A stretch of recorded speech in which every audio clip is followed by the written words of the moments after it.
കാരുണ്യാഭിഷേകം, ആരാധിക്കുന്ന ജീവിതങ്ങളിൽ കാരുണ്യാഭിഷേകം, കാരുണ്യാഭിഷേകം. പ്രിയ നിറഞ്ഞവരെ, തോബീത്ത് തൻ്റെ മകൻ തോബിയാസിന് കൊടുക്കുന്ന 11ാമത്തെ നിർദ്ദേശം, കൽപ്പന. തോബീത്തിൻ്റെ പുസ്തകം 4-ാം അധ്യായം 19 മുതൽ നമ്മൾ പ്രകാരം വായിക്കും.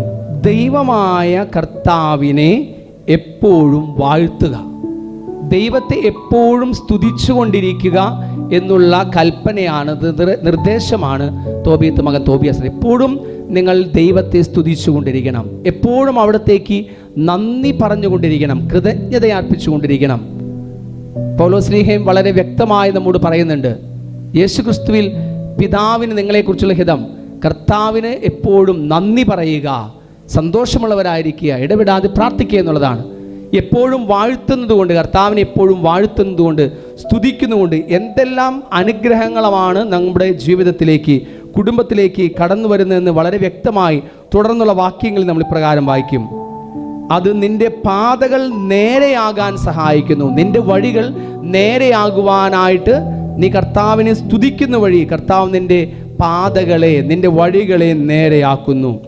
നീ നനയ്ക്കുന്ന കാര്യങ്ങൾ ശുഭമായി ഭവിക്കുവാൻ അവിടുത്തോട് പ്രാർത്ഥിക്കുക.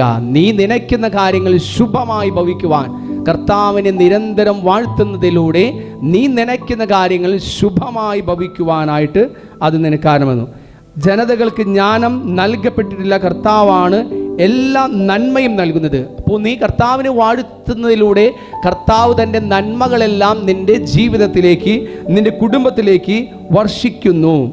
അവിടുന്ന് എളിമപ്പെടുത്തണമെന്ന് വിചാരിക്കുന്നവൻ അങ്ങനെ ചെയ്യുന്നു. അതിനാൽ മകനെ, എൻ്റെ കൽപ്പനകൾ അനുസരിക്കുക. കർത്താവിനെ നിരന്തരം നീ വാഴ്ത്തുന്നത് വഴി നിന്റെ ജീവിതം എളിമയുടെ ഒരു ജീവിതമായി മാറുന്നു.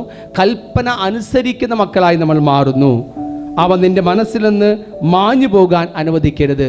കർത്താവിനെ നിരന്തരം സ്തുതിക്കുന്നത് വഴി കർത്താവിൻ്റെ കൽപ്പനകളിൽ നിരന്തരം നിലനിൽക്കുവാൻ, മനസ്സിൽ നിന്ന് മാഞ്ഞു പോകാതെ മനസ്സിൽ സൂക്ഷിക്കുവാൻ സഹായിക്കുന്നു. അതുവഴി ഇതാ ഒരുവൻ്റെ കുടുംബം അനുഗ്രഹമായി മാറുകയാണ്. പ്രിയ നിറഞ്ഞവർ, ദിവ്യാനീശയുടെ മുമ്പിൽ ഈ 11ാമത്തെ നിർദ്ദേശത്തെ കൽപ്പനയെ നമുക്ക് ധ്യാനിക്കാം. കർത്താവിനെ നിരന്തരം സ്തുതിക്കുവാൻ, വാഴ്ത്തുവാൻ, നന്ദി പറയുവാൻ നമുക്ക് തീർച്ചയായിട്ടും നമ്മുടെ അനുദിന ജീവിതത്തിൻ്റെ പ്രവർത്തന വേളകളിൽ നമുക്ക് സാധിക്കട്ടെ. അതുവഴി ആ വാഴ്ത്തുന്നതിലൂടെ ലഭിക്കുന്ന നന്മകളും അനുഗ്രഹങ്ങളും നമ്മുടെ ജീവിതത്തിലും കുടുംബത്തിലും സ്വന്തമാക്കുന്നവരായി നമുക്ക് മാറാം. ദിവ്യകാരുണ്യനാഥന്റെ സന്നിധിയിൽ നമ്മളെ തന്നെ പൂർണ്ണമായി സമർപ്പിച്ചുകൊണ്ട് ഈ 11ാമത്തെ നിർദ്ദേശത്തെ, കൽപ്പനയെ നമുക്ക് മനസ്സിൽ ധ്യാനിക്കാം. കർത്താവിനെ നിരന്തരം വാഴ്ത്തിക്കൊണ്ട്, സ്തുതിച്ചുകൊണ്ട്, നന്ദി പറഞ്ഞുകൊണ്ട് ജീവിക്കുവാൻ, അതുവഴി നമ്മുടെ കുടുംബങ്ങളിൽ കർത്താവിൻ്റെ ആ കൃപ നിരന്തരം നിലനിൽക്കുന്ന കുടുംബങ്ങളായി മാറുവാനുള്ള അനുഗ്രഹം യാചിച്ചുകൊണ്ട് കർത്താവിൻ്റെ സന്നിധിയിൽ നമ്മെ തന്നെ സമർപ്പിക്കാം. ആമേൻ. യേശുവേ നന്ദി, യേശുവേ സ്തുതി, യേശുവേ സ്തോത്രം, യേശുവേ മഹത്വം. ഹല്ലേലൂയ. Thank you Jesus. Praise you Jesus. Love you Jesus. യേശുവേ നന്ദി, യേശുവേ സ്തുതി, യേശുവേ സ്തോത്രം, യേശുവേ മഹത്വം. ഹല്ലേലൂയ, ഹല്ലേലൂയ, ഹല്ലേലൂയ.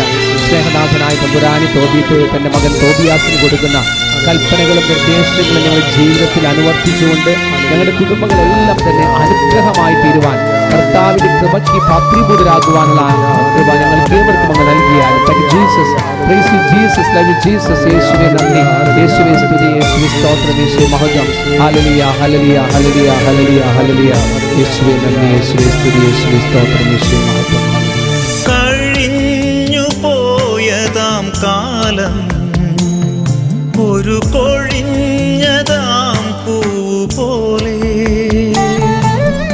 കഴിഞ്ഞു പോയതാം കാലം ഒരു കൊഴിഞ്ഞതാം പൂ പോലെ,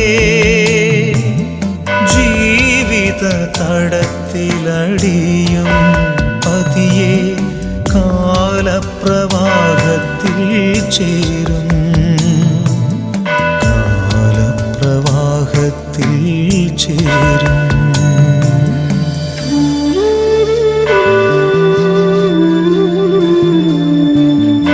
ഏറെ പ്രതീക്ഷകളോടെ ഞാൻ നട്ടു. പരിശുദ്ധ പരമ ദിവ്യ കാരുണ്യത്തിന് എന്നേരവും ആരാധനയും സ്തുതിയും പുകഴ്ചയും ഉണ്ടായിരിക്കട്ടെ. പരിശുദ്ധ പരമ ദിവ്യ കാരുണ്യത്തിന് എന്നേരവും ആരാധനയും സ്തുതിയും പുകഴ്ചയും ഉണ്ടായിരിക്കട്ടെ. നിത്യസ്തുതിക്ക് യോഗ്യമായ പരിശുദ്ധ പരമ ദിവ്യ കാരുണ്യത്തിന് എന്നേരവും ആരാധനയും സ്തുതിയും പുകഴ്ചയും ഉണ്ടായിരിക്കട്ടെ.